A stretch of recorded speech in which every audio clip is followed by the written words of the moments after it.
Now, is this the end goal of feminism?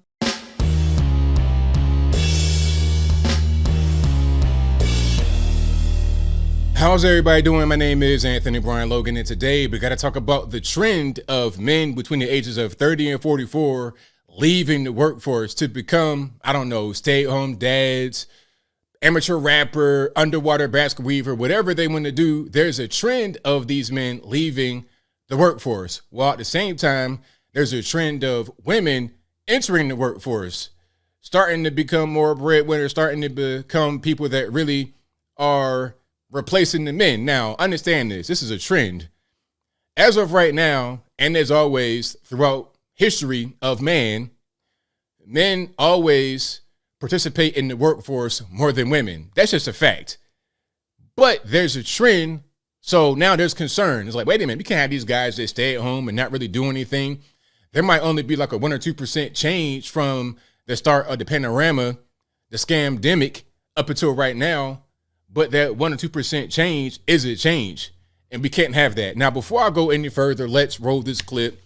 If you want to see this clip in full, the link, as always, will be in the description. This is from CNN originally.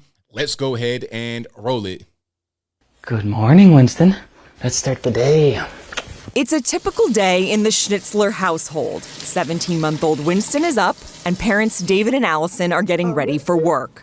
Winston is fed, there's some play, and then the morning goodbyes. Bye-bye. Hey, bye-bye. They're off to work. Have a good day. Allison, a family physician, and David, an insurance underwriter.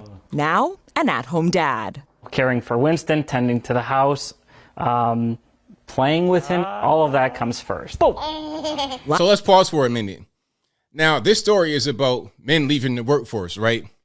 He's an insurance underwriter. Is he still that? Does he work from home? And his wife has to leave to work outside the home? Like, that makes the whole thing different, doesn't it? Or is he unemployed? We'll talk about that perhaps in a minute here. Last year, the Schnitzlers made a significant life change. We made that decision to have me stay home. David quit his job to take care of Winston full-time so Allison could continue her career. We're happy with the roles that we're in. It's phenomenal. And in recent months, more men ages 30 to 44 have been dropping out of the workforce, according to data from the Bureau of Labor Statistics. The labor force participation rate for men in that age group is lower than it was pre-pandemic. Now, let's put it in perspective, because they may not say that in this video. Now, the workforce participation rate for men between the ages of 30 and 44 before the panorama, like February 2020, was, I think, 90.4. Let's check it out right here. Here's the numbers. 90.2. You see it? 90.2. And now, last month, the number was 89.8. Okay. So we're talking about 0.4% drop. Maybe I'm not reading that right. Yeah, I'm reading that right. A 0.4% drop. That is enough for a whole news story. Okay. We'll talk about that a little bit more a little bit later. I don't think it's a secret that many of us rethought our whole work-life balance. What were we doing? Who's raising the kids? How do we want our family to work? That's a question that a lot of families have been asking themselves. And more women in recent months, ages 30 to 44, are participating in the labor force, and at a higher rate than pre-pandemic, according to Labor Department data. And they're moving into more male-dominated industries. The fears of a she session turned out largely to be unfounded. Okay, now let's something else. So you see me right here. They're in the construction industry. Let's go back to the article. It's always great to read articles. And of course, this will be in the box if you want to read it for yourself. But let's go down to, you see this picture right here, the lady in the hard hat.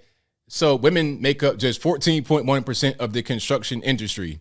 Okay, 14.1%. So, I mean, I'm no mathematician. Y'all please help me out. Maybe I'm wrong. That means still 85.9% of people in that industry are men.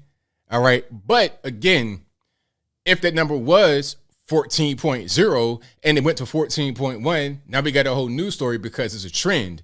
It's going in the wrong direction. We cannot have women out here trying to build houses. We're going to have paper mache. We cannot have men out here trying to raise kids. These kids ain't going to know how to tie their shoes. Like, this is not what we're going to have in this country. They're ringing their alarms right now to warn you about it, although it's not really a problem necessarily yet. They see it going in the wrong direction. The women are returning to the labor market. It's becoming increasingly common to see women, for example, having project management roles or generally management positions within construction. Women like Ava Sadohat. I knew I wanted to work in construction management. Have you ever seen a woman as a foreman on a construction site ever in your life? Have you ever seen that? I'm not saying it doesn't happen, but seriously, have you ever seen that? Maybe if they built in a doghouse or something like that, but like any kind of real commercial, residential, like, come on, be for real. Sadohat joined the construction industry 2 years ago as a project engineer. Today, women make up just 14% of the construction industry, but it's the highest on record. I think it was definitely intimidating. My only knowledge of the construction industry was that it was pretty heavy and male dominated. But the more that I started working in the industry and the more people I came into contact with, I think I realized pretty quickly on that there's a place for everyone. I'm not really buying this. I'm not buying this because I'm not a construction guy, but I like to be handy a little bit. I like tools. I like, home improvement type stuff. You see all this hair? I mean, wouldn't that be a hazard on the work site? Because you could get all kind of tools running, power tools, and the hair get caught up right up in it. I feel like that'd be a hazard. But maybe it's just me. Y'all let me know if I'm right or wrong about that in the comments. Construction. Do you see the construction industry as where you want to build your career? Definitely. Early next year, the Schnitzlers will welcome baby number 2, another boy. But that doesn't mean David is closing the door on rejoining the workforce one day. I won't say that I'm out of the workforce 100%, retired, what have you. But for the time being, we want to give our second infant son the same thing that we gave to our first, and that is a parent who's able to give them 100%. Oh, boy, oh, boy. I mean, nothing against guys that want to be stay-at-home dads or whatever, but I don't know. I don't know about that. I feel like if y'all both have jobs, he's an insurance underwriter. He makes money. She is a physician or something. I don't know exactly what she does. She's in the medical field. But I feel like she should stay home if one of them is going to stay home or have a nanny or something like that. I would prefer, personally, let me come back so you can see me clearly. I would prefer that they both work and hire a nanny or have the grandmother take care of the baby during certain times, or you work from home and have the grandma there with you. Do something like that rather than you being the person raising the baby as a man. I feel like that's really inappropriate. The women should raise the small children. That should be their job. And then when they get to be older, like 8, 9, 10, that age, then the dad steps in more. I'm not saying that dad doesn't do anything up until that point. I'm just saying he becomes more of the focal point at that point. But when the child is young, the mom was the focal point. But the problem nowadays, as I close, is that the mom has the focal point. The mom is like the whole thing up until the boy gets to graduate and leaves. So you get an emotional person, a guy who's not ready to deal with conflict. He can't really function properly in society because there was no male-centered raising at a certain point. And the same thing with a baby that's been raised by a man. You're missing a lot of the emotional connection. Women are very emotional. They understand how to communicate in an emotional way, which is needed with a young child and is not needed with an older child. It's just that simple. It really ain't nothing else to it. But as I close, for real, I want to say this. The trend that's happening right now could be seen as a problem. Although, like I said, it's not like it's an emergency right now. Women are still very much underrepresented in the workforce. Men work more than anybody. That's just what it is. I saw a stat that said 75% of mothers work. That means 25% of mothers don't work. But that stat right there that I read said 90.2% of men in the ages of 30 to 34, 30 to 44 worked or were trying to find a job before the panorama. And now it's about 89.4. So, yeah, men are really the workhorse. We drive the nation when it comes to actually working. Women drive the nation when it comes to raising children. They're also in the workforce as well. 3/4 of women work, but men, I mean, if you don't have men motivated to work in society, if we're not doing these tough jobs infrastructure jobs, nasty jobs, you're not gonna have a society. You won't have society. Society will collapse. You cannot have a bunch of guys at the crib trying to raise babies playing Mr. Mom. It ain't really gonna work.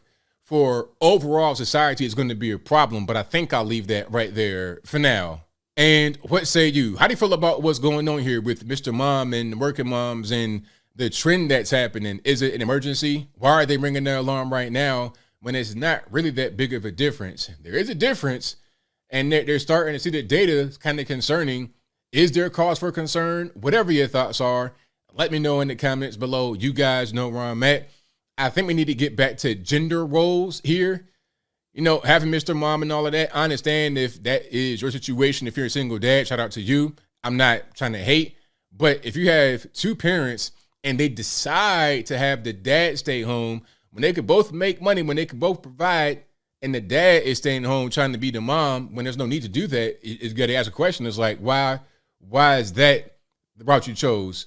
Is that a healthy route? Is that the ideal route?